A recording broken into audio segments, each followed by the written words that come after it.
Assalamualaikum warahmatullahi wabarakatuh. Alhamdulillahi rabbil alamin. Wassalatu wassalamu ala sayyidina Muhammadin wa ala alihi wa sahbihi ajma'in. Wa ma taufiqi illa billah. La hawla wa la quwwata illa billahil aliyyil azim. Subhanaka la ilma lana illa ma 'allamtana innaka antal alimul hakim. கண்ணியத்துக்குரிய பெரியோர்களே, அன்பார்ந்த சகோதரர்களே, உலகத்தின் பல்வேறு பகுதிகளிலிருந்து லட்சோபலட்ச மக்கள் ஹஜ்ஜை நிறைவேற்றுவதற்காக புனித பயணத்தை மேற்கொண்டிருக்கிறார்கள். அத்தனை ஹாஜிகளும் புனித மாநகரம் மதீனா மாநகருக்கும் செல்வார்கள்.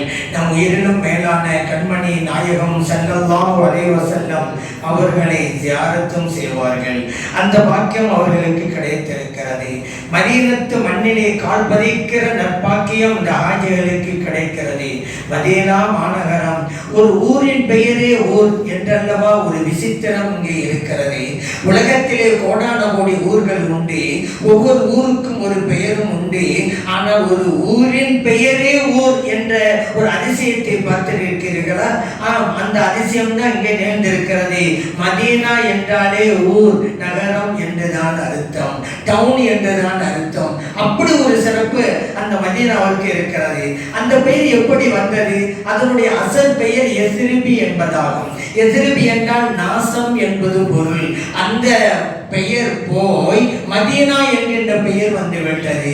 மக்கள் எல்லாம் அந்த காலத்துல சஹாபா பெருமக்கள் அத்தனை பேரும் மதீனத்தின் நபி என்று கூப்பிடுவார்கள். அதே போல பெயர் சொல்லுவார்கள். எங்க போயிட்டு வர்றீங்க? மதீனத்தின் நபிக்கு போயிடுறோம். அப்படியே நபி ஸல்லல்லாஹு அலைஹி வஸல்லம் அவரோட ஊருக்கு போயிட்டு வரோம்னு அர்த்தம். மதீனான்னா மதீனா ஊரு, நபின்னா நபி ஸல்லல்லாஹு அலைஹி வஸல்லம் அவர்கள். மதீனத்து நபின்னா நபி ஸல்லல்லாஹு அலைஹி வஸல்லம் அவருடைய ஊருக்கு போயிட்டு வர்றேன். எங்க போறீங்க? நபி ஸல்லல்லாஹு அலைஹி வஸல்லம் அவருடைய ஊருக்கு போறேன். இப்ப மதீனத்து நபி என்ற மக்கள் பிரயோகித்து நாளடைவில் நபி என்ற வார்த்தை போய் அல் மதீனா என்று ஆகிவிட்டது. அதுதான் இன்றைக்கு பெயர். யஸ்ரிபி என்ற பெயர் யாருக்கு சொன்னாலும் என்னவென்று புரியாது இன்னைக்கு. ஆனால் அல்லாஹ் ஒரு பெயரை சூட்டினான் என்றார்கள் நபிகள் நாயகம் ஸல்லல்லாஹு அலைஹி வஸல்லம் அவர்கள். இன்னல்லாஹ சம்மல் மதீனா தாபா. அல்லாஹ் தஆலா மதீனாவிற்கு தாபா என்று பெயர் சூட்டினான். முஸ்லிமிலே பதிவு செய்யப்பட்ட ஹதீஸ். தாபா என்றால் நறுமணம் என்பது பொருளாகும். யஸ்ரிப் என்பது பழைய பெயர். நாசம் என்பது அதனுடைய அர்த்தம். நாசம் என்ற பொருள் கொண்ட யஸ்ரிப் என்கின்ற வார்த்தை போய் நறுமண வாசம் என்ற பெயர் கொண்ட அந்த அர்த்தத்தை கொண்ட தாபா என்ற பெயர் ஆகிவிட்டது. அது அல்லாஹ்வுடைய பெயர் சூட்டுதல் தான் என்பதை அறிந்து கொள்ள வேண்டும். நீங்க ஒரு பாட்டு கேள்விப்பட்டிருப்பீங்க, தாபா தாபா என்று சின்ன பிள்ளைங்க படிப்பாங்க. அந்த தாபா அப்படிங்கறத மதீனா தான். தைபா தைபான்னு படிப்பாங்க. யா தைபா யா தைபான்னு. தைபா என்றாலே மதீனா தான். அந்த பிள்ளைகள் எல்லாம் யா தைபா மதீனாவே மதீனாவே என்று அவர்கள் கூப்பிடுகிறார்கள், அழைக்கிறார்கள். அந்த புனிதமான ஊர் மதீனா. கண்மணி நாயகம் ஸல்லல்லாஹு அலைஹி வஸல்லம் அவர்கள் தாங்களாக இறைவனிடமிருந்து கேட்டு பெற்றார்கள், இந்த ஊரை நான் நேசிக்க வேண்டும் என்று. மக்கா உயர்ந்ததா மதீனா உயர்ந்ததா என்று பார்க்கின்ற போது கருத்து வேறுபாடு இருக்கிறது. ஆனால் ஒன்று மஸ்ஜிதுல் ஹராம், அதே போல மஸ்ஜிதுல் நபவி, இரண்டு பள்ளி இருக்குது அல்லவா? இதுல எதுங்க உயர்ந்தது? மஸ்ஜிதுல் ஹராம் அதுதான் உயர்ந்தது. அதுக்கு பிறகுதான் மஸ்ஜித் நபவி, சந்தேகமே கிடையாது. ஆனால் அதே நேரத்திலே அந்த மஸ்ஜிதுல் ஹராமுக்குள்ளே இருக்கிற கஅபா, மஸ்ஜிதுல் நபவிக்குள்ளே இருக்கிற கண்மணி நாயகம் ஸல்லல்லாஹு அலைஹி வஸல்லம் அவருடைய புனித உடலை சுமந்த இடம், இந்த இரண்டிலும் எது உயர்ந்தது என்று கேட்டால் கண்மணி நாயகம் ஸல்லல்லாஹு அலைஹி வஸல்லம் அவருடைய புனித உடலை சுமந்த இடம்தான் உயர்ந்தது. காரணம், காபா என்பது பைத்துல்லா, அல்லாஹ்வின் இல்லம். நபி ஸல்லல்லாஹு அலைஹி வஸல்லம் அவருடைய புனித உடலோ நூருல்லா, அல்லாஹ்வின் ஒளி. இல்லத்தை விட ஒளி உயர்ந்தது. அந்த குறிப்பிட்ட இடம் என்று பார்த்தால் அப்படித்தான். அதே நேரத்திலே ஊர் என்றால் மக்கா உயர்ந்ததா மதீனா உயர்ந்ததா? பெரும்பாலான இமாம்கள் மக்கா தான் சிறந்தது என்கிறார்கள். ஆனால் ஒரு சிலர் மாலிக் ரஹ்மத்துல்லாஹி அலைஹி போன்றவர்கள் எல்லாம் மதீனா தான் சிறந்தது என்கிறார்கள். எப்படி தெரியுமா? நபி ஸல்லல்லாஹு அலைஹி வஸல்லம் அவர்கள் மக்காவில் இருந்து ஹிஜ்ரத் பயணத்தை மேற்கொண்ட போது அவருடைய உள்ளம் இடம் கொடுக்கவில்லை. எவ்வளவு அற்புதமான ஊர்! நாம் பிறந்த வளர்ந்த சொந்த ஊர் பிரிவதற்கு யாருக்குத்தான் மனம் வரும்? ஆகவே அந்த ஊரை பார்த்து சொன்னார்கள், மக்காவே, உன்னை விட்டும் பிரிகிற எண்ணம் எனக்கு அறவே இல்லை. ஆனாலும் நான் வெளியே செல்கிறேன். காரணம், இந்த ஊர் மக்கள் என்னை வெளியேற்றுகிறார்கள். ஆகவே செல்கிறேன். இவர்கள் வெளியேற்றாவிட்டால் நான் செல்ல மாட்டேன், இங்கதான் இருப்பேன் என்று சொன்னாங்க. அதே போல சொன்னாங்க ஒரு வார்த்தையை, இந்த மக்காவை பார்த்து, நீ இறைவனுக்கு மிகவும் பிடித்தமான ஊருதான், எனக்கும் பிடித்தமான ஊருதான்.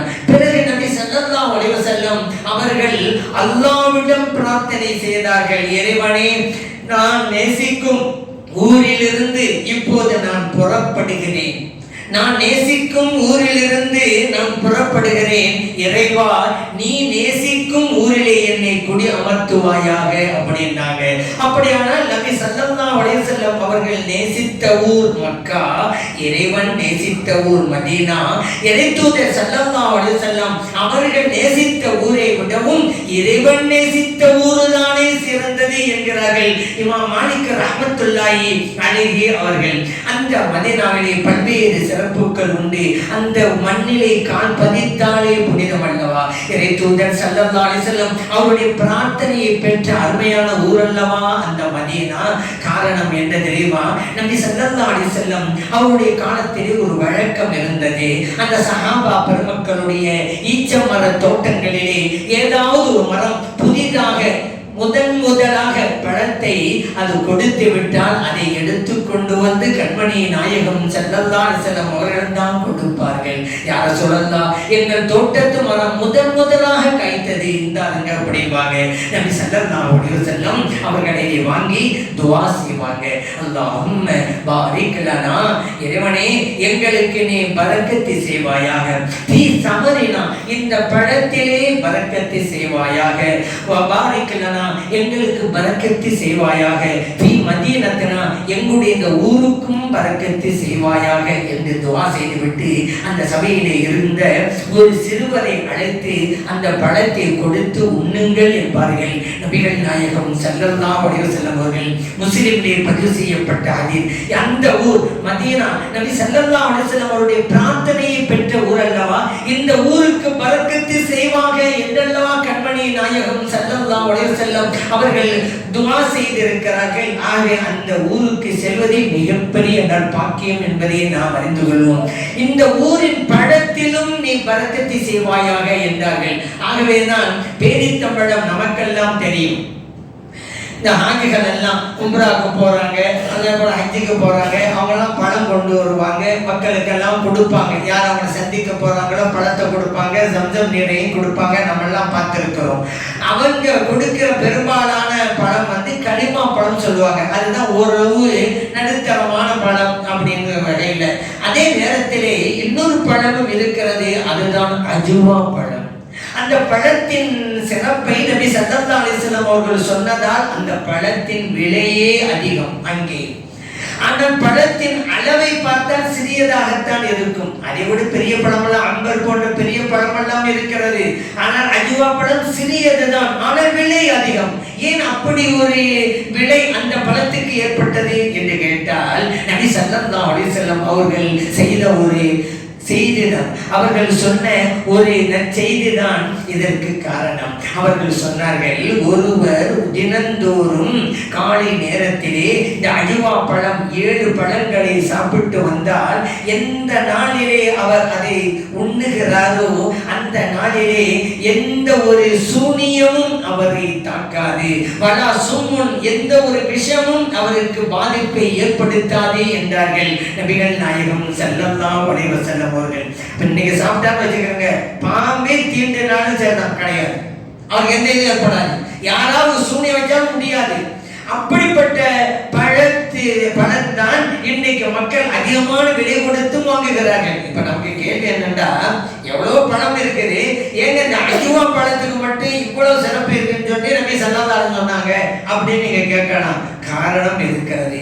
அந்த அஜுவா பழம் மதீனத்து மண்ணிலே விளையக்கூடியது. ஆகவேதான் அந்த பழத்திற்கு வேறு பழத்திற்கு இல்லாத ஆற்றலும் சக்தியும் இருக்கிறது என்று கண்மணி நாயகம் ஸல்லல்லாஹு அலைஹி வஸல்லம் அவர்கள் சொன்னார்கள். ஏன் சமரினா, இந்த ஊரிலே விளைகிற பழத்திற்கும் இறைவனே பரக்கத்தை செய்வாயாக என்று பிரார்த்தனை செய்து விட்டார்கள் நபிகள் நாயகம் ஸல்லல்லாஹு அலைஹி வஸல்லம் அவர்கள். அந்த மதீனாவிலே மஸ்ஜித் குபா என்று ஒரு பள்ளிவாசல் இருக்கிறது, குபா பள்ளி. அந்த பள்ளிதான் கண்மணி நாயகம் ஸல்லல்லாஹு அலைஹி வஸல்லம் அவர்கள் கொண்டு வந்த மார்க்கத்திலே முதலாவது பள்ளி. அதற்கு பிறகுதான் மஸ்ஜித் நபவி பள்ளி. உலகம் என்று எடுத்துக்கொண்டால் முதலாவது பள்ளி கஅபா இருக்கிற மஸ்ஜித் ஹராம் பள்ளி வாசல் தான். அதை அல்லாஹ் குர்ஆனிலே சொல்லிட்டான், இன்ன அவ்வல பைத்தின் உலிஅ லின்னாஸ். இரண்டாவது பள்ளி பைத்துல் முகத்தஸ். உலகம் ஆரம்பித்தது என்று பார்க்கின்ற போது, உலக மனிதர்கள் என்று பார்க்கின்ற போது அப்படித்தான். ஆனால் கண்மணி நாயகம் ஸல்லல்லாஹு அலைஹி வஸல்லம் அவர்கள் மார்க்கத்தை கொண்டு வந்தார்கள் அல்லவா, அந்த மார்க்கத்திலே முதலாவது பள்ளிவாசல் எது? குபா பள்ளிவாசல், மஸ்ஜித் குபா. கண்மணி நாயகம் ஸல்லல்லாஹு அலைஹி வஸல்லம் அவர்கள் மக்காவில் இருந்து மதீனா நகரம் ஹிஜ்ரத் வந்தார்கள் அல்லவா, குபா என்கிற இடத்திலே தங்கினாங்க. மதீனாவிலே இருந்து 3 மைல் தொலைவுல அது இருக்குது, அங்கதான் தங்கினாங்க. ஒரு பள்ளியை கட்டினாங்க. அதுக்கு பிறகுதான் மதீனா நகருக்குள்ளே பிரவேசித்தாங்க. அந்த பள்ளிவாசல் முதல் பள்ளி. இறைவன் கூட குர்ஆனிலே புகழ்ந்து பேசுகிறான், ல மஸ்ஜிதுன் உஸ்ஸிஸ அலா தக்வா. தக்வாவை அடித்தளமிட்டு எழுப்பப்பட்ட பள்ளிவாசல் என்கிறான். கற்களை அடித்தளமிட்டு நாம் பள்ளிவாசல்களை கட்டுகிறோம். இறைவன் சொல்கிறான், அந்த மஸ்ஜித் குபா தக்வாவை அடித்தளமிட்டு எழுப்பப்பட்ட பள்ளிவாசல் என்கிறான். நபி ஸல்லல்லாஹு அலைஹி வஸல்லம் அவர்கள் அந்த பள்ளியை மிகவும் நேசித்தார்கள். வாரந்தோறும் செல்வார்கள், சனிக்கிழமை என்று செல்வார்கள். காரணம், நபி ஸல்லல்லாஹு அலைஹி வஸல்லம் அவர்கள் இவ்வாறு செய்தார்கள் என்பதை நாம் புகாரியிலே முஸ்லிமிலே பதிவு செய்யப்பட்டிருப்பதை பார்க்கலாம். கான ரசூலுல்லாஹி ஸல்லல்லாஹு அலைஹி வஸல்லம், இறைத்தூதர் ஸல்லல்லாஹு அலைஹி வஸல்லம் அவர்கள் ஏத்தி மஸ்ஜித் குபா, குபா பள்ளிவாசலுக்கு வருவார்கள். குல்ல சபத்தின், ஒவ்வொரு சனிக்கிழமை என்றும் வருவார்கள். மாஷியன், நடந்தும் வருவார்கள். அவர் ராக்கிபன், சில சமயம் வாகனத்திலும் வருவார்கள். யுஸல்லி ஃபீஹி ரக்அத்தைன், அங்கு 2 ரக்காத்துகளை தொழுவார்கள். ஏன் அங்க 2 ரக்காத்தை தொழுதாங்க, ஏன் வாரம் வந்தாங்க? அதன் ரகசியம் இறைவனுக்கு தெரியும், இறைத்தூதர் ஸல்லல்லாஹு அலைஹி வஸல்லம் அவர்களுக்கு தெரியும். ஆனால் அந்த பள்ளி முதலாவது பள்ளி என்பதால் நபி ஸல்லல்லாஹு அலைஹி வஸல்லம் அவர்கள் இப்படி ஒரு முக்கியத்துவத்தை கொடுத்தார்கள். அதே போல இன்னொரு பள்ளிவாசல் இருக்கிறது, அதுதான் மஸ்ஜிதுல் கிபிலத்தின் 2 கிபிலா பள்ளிவாசல். இப்ப நமக்கெல்லாம் பள்ளிவாசல் ஒரு கிபிலா அங்கிட்டு இருக்குது, மேற்கு பக்கமா இருக்குது, உங்களுக்கு தெரியும். அங்க 2 கிபிலா, முதலாவது ஒரு கிபிலா இருந்துச்சு, அதுக்கு பிறகு இன்னொரு கிபிலா. அந்த அடையாளத்தை இன்னைக்கு பார்க்கலாம். இன்னைக்கு மஸ்ஜித் போனா இன்னைக்கு இருக்கக்கூடிய கிபிலா ஒரு முறையாக இருக்கும். அதுக்கு ஆப்போசிட் நீங்க பாத்தீங்கன்னா இன்னொரு கிபிலாவுடைய ஒரு அடையாளம் இருக்கும். ஏன்னா அதுதான் கிபிலாவாக ஆரம்பமாக இருந்தது. நபி ஸல்லல்லாஹு அலைஹி வஸல்லம் அவர்கள் மதீனா நகரத்திற்கு போனதற்கு பின்னாலே இறைவன் சொன்னான், நீங்க பைத்துல் முகத்தஸை நோக்கி தொழுங்கள் என்று சொன்னார். நபி ஸல்லல்லாஹு அலைஹி வஸல்லம் அவர்களும் அப்படிதான் தொழுதாங்க. ஆனாலும் கூட நபி ஸல்லல்லாஹு அலைஹி வஸல்லம் அவர்களுக்கு கஅபாதான் கிபிலாவாக இருக்க வேண்டும் என்கின்ற ஆசை இருந்து கொண்டே வந்தது. காரணம், இந்த உலகத்திலே முதலாவது பள்ளிவாசல் அல்லவா கஅபா. அது மட்டுமல்ல, இப்ராஹிம் அலைஹிஸ்ஸலாம் அவர்கள் புனர் நிர்மாணம் செய்த பள்ளிவாசல் அல்லவா கஅபா. அதுதான் நமக்கு இருக்க வேண்டும் என்று ஆசை இருந்தது. ஆகவே இறைவன் அப்படி ஒரு சட்டத்தை நமக்கு பிறப்பிக்க மாட்டானா என்று அடிக்கடி தலையை உயர்த்தி உயர்த்தி பார்ப்பார்கள் வானத்தை நோக்கி. இறைவன் அவர்களுடைய ஆசையை தெரிந்து கொண்டான், நிறைவேற்றியும் கொடுத்தான். அதை குர்ஆனிலே இறைவன் சொன்னான். சட்டத்தை மட்டும் சொல்லல, உங்களுக்கு என்ன அந்த காபா இருக்கிற தானே வேணும், சரி அங்கிட்டு தொழுவுங்க, அப்படி சொல்லலைங்க. நபி ஸல்லல்லாஹு அலைஹி வஸல்லம் அவருடைய செயல்பாட்டையே அங்கே சொல்லி காட்டுகிறான். அதனால தகல்லுப வஜ்ஹிக ஃபிஸ்ஸமா, நபி அவர்களே உங்களுடைய முகத்தை வானத்தின் பக்கம் அடிக்கடி திருப்பிக் கொண்டுதான் இருக்கிறீர்கள், அதையும் நாம் கவனித்துக் கொண்டுதான் இருக்கிறோம். ஃபவல்லி வஜ்ஹக ஷத்ரல் மஸ்ஜிதுல் ஹராம், நீங்கள் இனிமே நீங்க மஸ்ஜிதுல் ஹராம் பள்ளிவாசல் இருக்குதுல, காபா இருக்கிற பள்ளிவாசல், அதையே நோக்கி நீங்க தொழுவலாம். அடுத்து என்ன சொன்னாங்க, வில்லத்தன் தருவாகாங்கிறாங்க. நீங்க ஒரு கிபிலாவை விரும்புறீங்கள் அல்லவா, அதையே நான் உங்களுக்கு கிபிலாவா ஆக்கி விட்டாங்க. சும்மா சொல்லாம அப்படி திருவுங்க அங்கடா நோக்கி தொழுவுங்க அப்படி சொல்றாங்க. இல்ல, நீங்க விரும்புறீங்க அதனால இங்க அப்படி தொழுவுங்க. நபி ஸல்லல்லாஹு அலைஹி வஸல்லம் அவர்கள் எதை விரும்புகிறார்களோ அதை நிறைவேற்றி கொடுப்பான் இறைவன். அதையே இறைவன் வசனத்திலே சொல்லி காட்டுகிறான். சரி, அது இருக்கட்டும். இப்போ நபி ஸல்லல்லாஹு அலைஹி வஸல்லம் அவர்கள் மதீனா ஷரீஃப்ல பைத்துல் முகத்தஸ நோக்கி தான் தொழுகிறாங்க. இப்போ மஸ்ஜித் கிப்லா இருக்கிற 2 கிப்லா பள்ளியாசம் இருக்குது. அங்கேயே சஹாபா மக்கள் அப்படிதான். அது ஒரு சின்ன ஊர் மாதிரி பள்ளிவாசல் மதீனாவோட கொஞ்சம் அவுட்டர்ல இருக்கும் அந்த பள்ளிவாசல். அங்க கூட அப்படியே தொழுறாங்க. இந்த சட்டம் வந்ததல்லவா, ஒரு சஹாபி மஸ்ஜித் நபவியில நபி ஸல்லல்லாஹு அலைஹி வஸல்லம் அவர்களோடு தொழுகிறாங்க. லொஹர் தொழுக சட்டம் மாறிடுச்சு. கிப்லாவை நோக்கி தொழுகிறாங்க. இவங்க அந்த மஸ்ஜித் கிப்லா இருக்கிற ஒரு இடத்துக்கு போறாங்க. அசருடைய நேரம், தொழுகை நடந்துகிட்டு இருக்கு. அப்ப சில சட்டம் மாற்றப்பட்டு போச்சே, இவங்க பழைய சட்டம் பிரகாரம் பைத்துல் முகத்தஸ நோக்கி தொழுகிறாங்க. அப்ப நினைச்சுட்டு சத்தம் கொடுத்தாங்க, சட்டம் மாற்றப்பட்டு விட்டது, நான் மஸ்ஜித் நபவியில் தொழுது விட்டு வருகிறேன், காபாவை நோக்கி தொழ வேண்டும் என்று இறைவன் சொல்லிவிட்டான் அப்படின்னு சொன்னாங்கல்ல. தொழுது கொண்டிருந்த அந்த சஹாபா பெருமக்கள் அப்படியே திரும்பி விட்டார்கள். இதுதான் சஹாபா பெருமக்கள். அவர்களுடைய ஒருவரின் கூற்றை எப்படியெல்லாம் நம்பினார்கள் பார்த்தீர்களா? இப்ப யாராவது சொன்னார் வைங்க, எதுக்கு கேட்டுக்கிறோங்க, அவர் சொல்றது உண்மையா இருக்கலாம் பொய்யா இருக்கலாம்ல அப்படின்னு நம்ம சொல்லுவோம். ஏன் நம்ம நிலைமை அப்படி. அங்க தொழுகையில தான் இருக்கிறாங்க. சரி, தொழுது முடிந்த பிறகு கேட்டுக்கொள்ள நாம என்ன நினைச்சாங்களா? தொழுது கட்டுற போதே திரும்பிட்டாங்க. பைத்துல் முகத்தஸ் எப்படி தெரியுமா, இதுதான் காபான்னு வச்சிருக்காங்க. மதீனாவுக்கு இதுதான் காபான்னு வச்சிருக்காங்க. எதிர் திசைகள் பைத்துல் முகத்தஸ். இங்க நோக்கி தான் தொழுதுட்டு இருக்கிறாங்க. சத்தம் கொடுத்தவன இப்படி நோக்கி இருந்தவங்க அப்படியே திரும்பிட்டாங்க. ஒரு தொழுகையிலேயே 2 கிப்லா. ஆகவே 2 கிப்லா பள்ளிவாசல் என்று அந்த பள்ளிக்கு பேர் வந்து விட்டது. அதே போல மஸ்ஜிதுல் ஜும்மா பள்ளின்னு ஒரு பள்ளி இருக்கு. இதெல்லாம் அவுட் ஆஃப் சிட்டி, மதீனாவுக்கு வெளியில. அந்த ஜும்மா நபி ஸல்லல்லாஹு அலைஹி வஸல்லம் அவர்கள் மஸ்ஜித் குபால தங்கினாங்கல்ல. பிறகு மதீனாவுக்கு போறாங்க. போற வழியிலே வெள்ளிக்கிழமை போற வழியிலே ஜும்மாவுடைய நேரம் ஒரு இடத்தில் தொழுதார்கள். அந்த இடத்தில் பள்ளி கட்டப்பட்டது. அதனால் மஸ்ஜித் ஜும்மா பள்ளி. அந்த மதீனா ஷரீஃபிலே உஹது மலை இருக்கிறது. நபி ஸல்லல்லாஹு அலைஹி வஸல்லம் அவருடைய அன்பை பெற்ற, மஹப்பத்தையும் நேசத்தையும் பெற்ற மலை.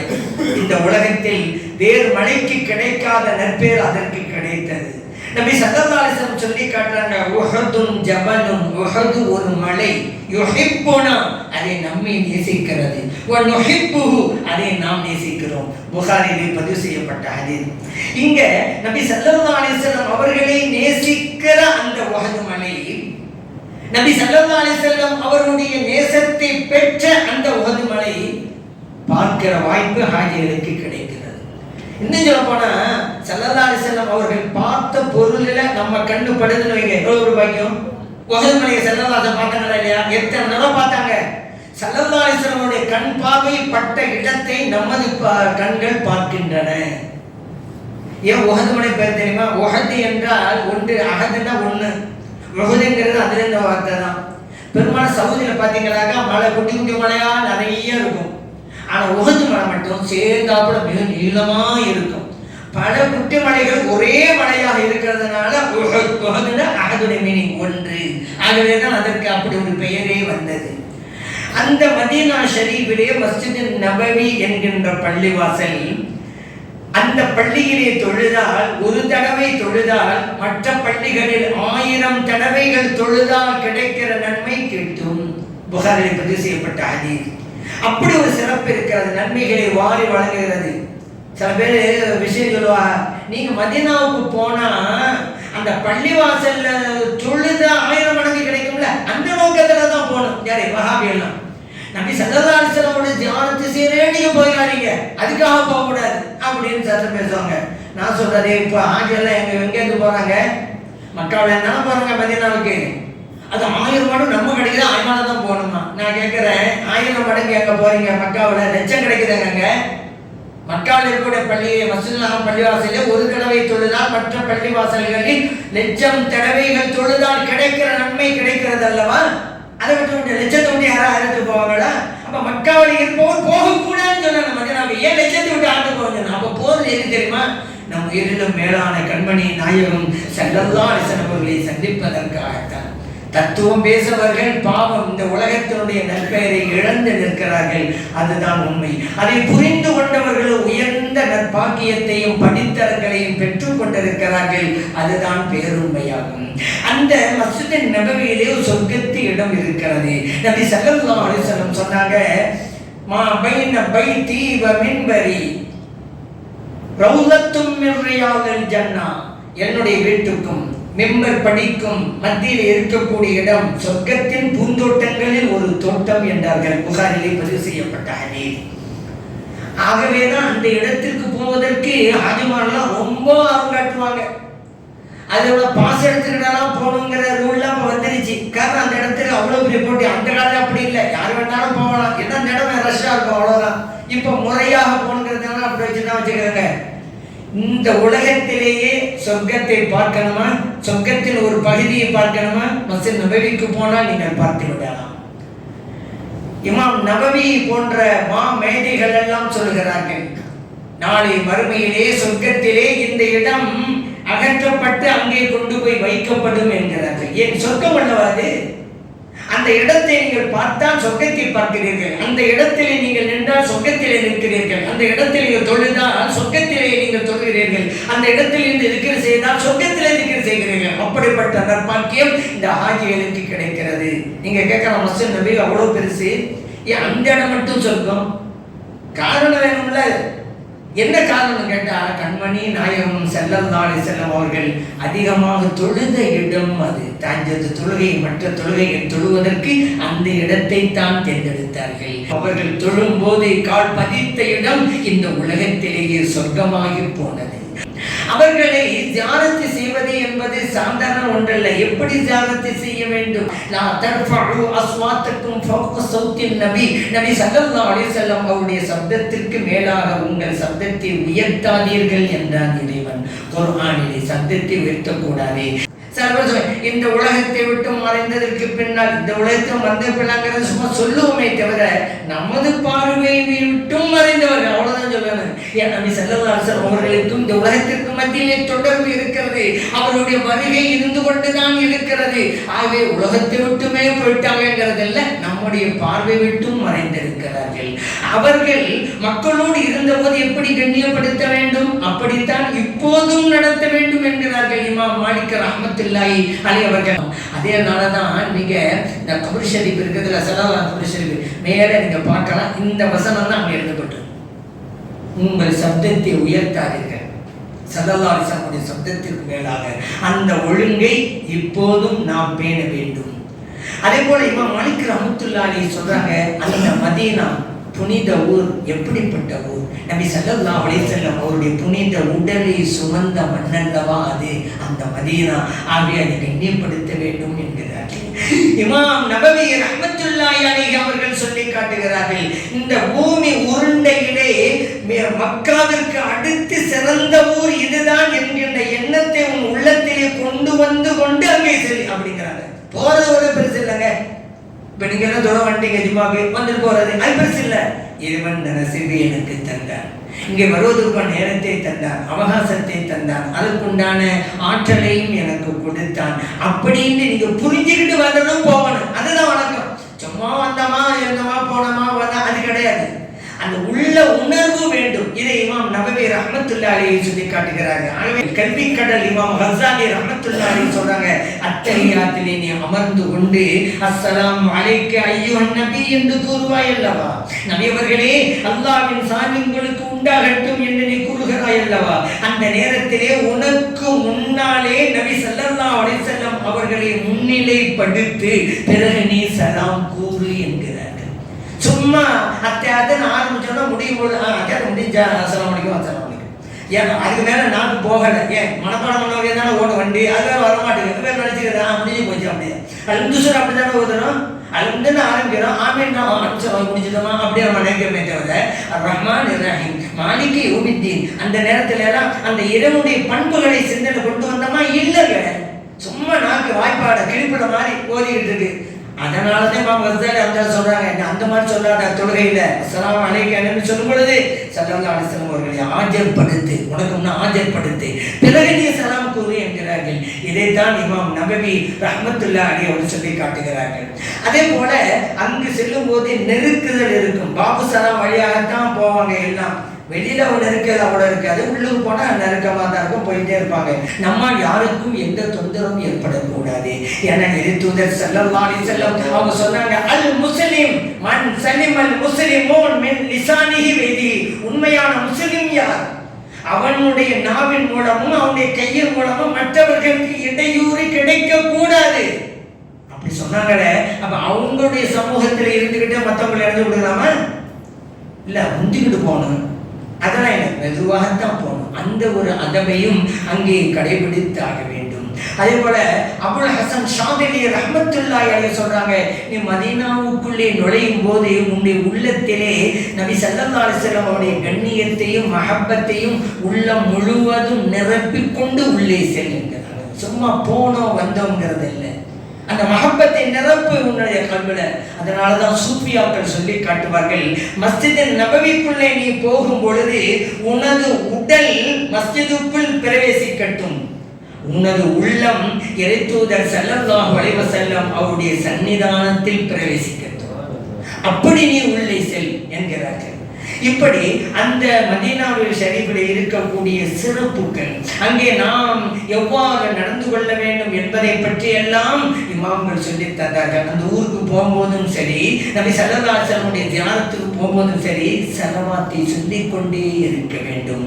ஸலவாத்து மழையிலே நமது நாவுகள் நனைந்து கொண்டே இருக்க வேண்டும். எப்படி நம்முடைய உடலுக்கு ரூஹ் இருக்கிறது அல்லவா, உள்ளத்திற்கும் ரூஹ் இருக்கிறது. ஸலவாத்து கூறுங்கள், அது உங்களுடைய உள்ளங்களுக்கு உயிரோட்டத்தை கொடுக்கும் என்கிறார்கள் இப்னுல் கய்யிம் ரஹ்மத்துல்லாஹி அலைஹி அவர்கள். அங்கே சென்றவர்கள் நற்பேறு அடைந்தவர்கள் தான், அங்கே சென்றவர்கள் நற்பாக்கியம் பெற்றவர்கள் தான். இப்படிப்பட்ட நற்பேரும் சிறப்பும் இந்த ஹாஜிகளுக்கு கிடைக்கிறது. எல்லாம் அல்ல இறைவன் நமக்கும் இத்தகைய நல்லவர்களை வழங்கிடுவானாக. ஆமீன். அல்ஹம்துலில்லாஹி ரப்பில் ஆலமீன்.